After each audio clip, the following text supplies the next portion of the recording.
ఈ ఇంట్లోంచి నీ అంతటి నువ్వే వెళ్ళిపోతే నీకే మంచిది అంటున్నారు. వెళ్ళకపోతే ఏం చేస్తారు? మైథిలి, నేను చెప్పాలనుకున్నా చెప్పాను. దాన్ని నువ్వు ఎలా అర్థం చేసుకున్నా కూడా నాకు అనవసరం. కానీ ఈ విషయం ఎంతటితో ఆపేయి. ఏ ఎందుకు ఆపాలి? మా అమ్మ వింటుంది. వింటే విన్నవండి, ఆమె నేను న్యాయం అడుగుతాను. చూడు, నా సహనాన్ని పరీక్షించకు. మా అమ్మ వింటుంది. వెళ్ళు. అంటే ఏంటి? ఏం చేస్తారు? కొట్టారా? గట్టిగా మాట్లాడొద్దు అన్నానా? నా బతుకు బండలు చేస్తానని ఒక పక్క అంటూనే మళ్ళీ అనద్దంటారేంటి? ఇంతకాలం మౌనంగా ఉన్నారంటే మీ మొదటి భార్యకు భయపడి తను ఏమనుకుంటుందోనని, నాతో ప్రేమగా ఉండలేదని అనుకున్నాను. కానీ నేనసలు మీ మనసులో లేనని, నలుగురి కోసం, ఊరి జనం కోసం మీరు నన్ను భరిస్తున్నారని నాకిప్పుడు బాగా అర్థమైంది. అర్థమైంది కదా? నువ్వు అనుకుంటున్నదే నిజం. అయినా నీకుగా నువ్వు గొడవలు పెట్టుకొని నలుగురిలో పంచాయతీ పెట్టించి నువ్వు మా ఇంట్లోకి వచ్చావు. గాని నేనేం నీ చిటికెన వేలు పట్టుకుని ఇంట్లోకి తీసుకురాలేదు. ఎలా అయితేనే వచ్చాను. అది ఈ ఊరంతా దేవతలా కొలిచే దుర్గమ్మ గారి అనుమతితో ఆవిడ ఊరందరి ముందు తను నన్ను కోడలిగా అంగీకరిస్తే వచ్చాను. కాబట్టి మీరు అవునన్నా కాదన్నా నేను ఈ ఇంటి కోడల్ని, మీ భార్యని. అది గుర్తుంచుకోండి. ఈ ఇంట్లో నువ్వు ఇక్కడ ఉండడం ఎవరికి ఇష్టం లేకపోయినా ఇంకా ఈ చూరు పట్టుకుని వేలాడుతున్నావు. సిగ్గులేదు? నాకు సిగ్గులేదు సరే, మరి నా ఇంటికొచ్చి నాతో ఒక రాత్రి గడిపి ఇవాళ ఏమీ ఎరగినట్టు మాట్లాడుతున్నారే, మరి మీకు సిగ్గులేదా?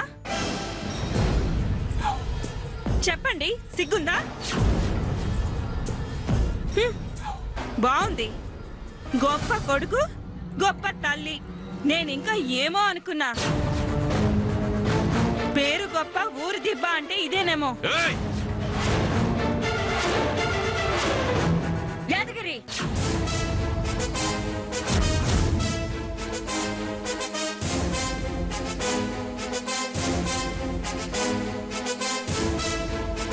ఏంటిది? ఏంటి మీ ఇద్దరి మధ్యలో లొల్లి? చెప్పండి, ఏం జరిగినది? నర్సమ్మ మీద సేతుతున్నావేంది యాదగిరి? అంత తప్పు తనేం చేసినది? చెప్పు. నర్సమ్మని ఎందుకు కొట్టుపోయినావు? అయ్యో అయ్యో అయ్యో, నా మేనకోడల్ని కొట్టుపోయాడా? ఏంటి గౌరవం, ఏంటి అన్యాయం? అంటే ఇంట్లో అడిగే వాళ్ళ లేరా? నా మేనకోడలికి ఎవరు లేరనుకుంటున్నారా? మా మైత్రికి ముందు వెనక మేమున్నాం.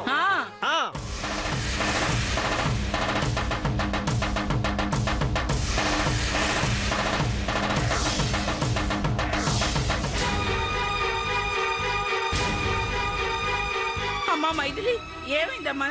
ఏమైందే నీకు? మీరు జరాగండి. నర్సమ్మ, ఏమైనాది? ఏం చెప్పమంటారు? ఎవరితో చెప్పుకోమంటారు? నేనుండగా నీకు ఇట్లా ఏ కష్టం గాని నష్టం గాని జరగదు. గసంటప్పుడు ఇట్లా ఏడుపులేందుకు? చెప్పు, ఏం జరిగినది? ఏం చెప్పమంటారు? అసలు నాకు ఇలాంటి గతి పట్టడానికి మీ అబ్బాయి ఒక రకంగా కారణమైతే ఇంకో రకంగా మీరే కారణమయ్యారు.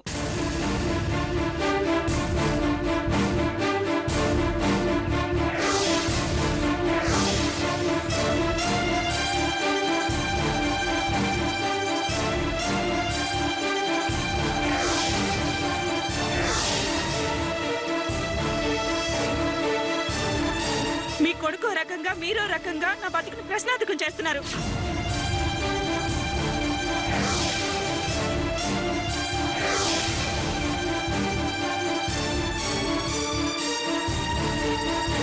గుడికి వెళ్లి మన మనసులోని బాధని అమ్మవారికి చెప్పమని పూజారిని అడుగుతాం. పూజారి మన మాట వినకపోతే అమ్మవారికి మనమే మన బాధని చెప్పుకుంటాం.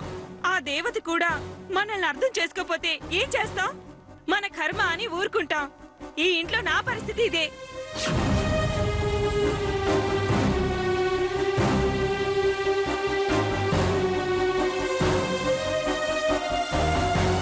తన భార్యగా నా బాధ ఏమిటో, నా కష్టమేంటో మీ అబ్బాయి వినరు.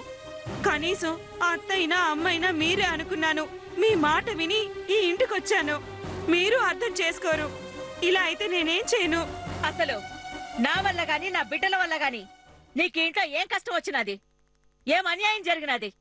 ఏం లోటు జరిగినది? అన్యాయం లోటు అలా ఉంచితే అసలు నన్ను ఇంట్లో వాళ్ళు ఒక మనిషిలా చూస్తున్నారా చెప్పండి.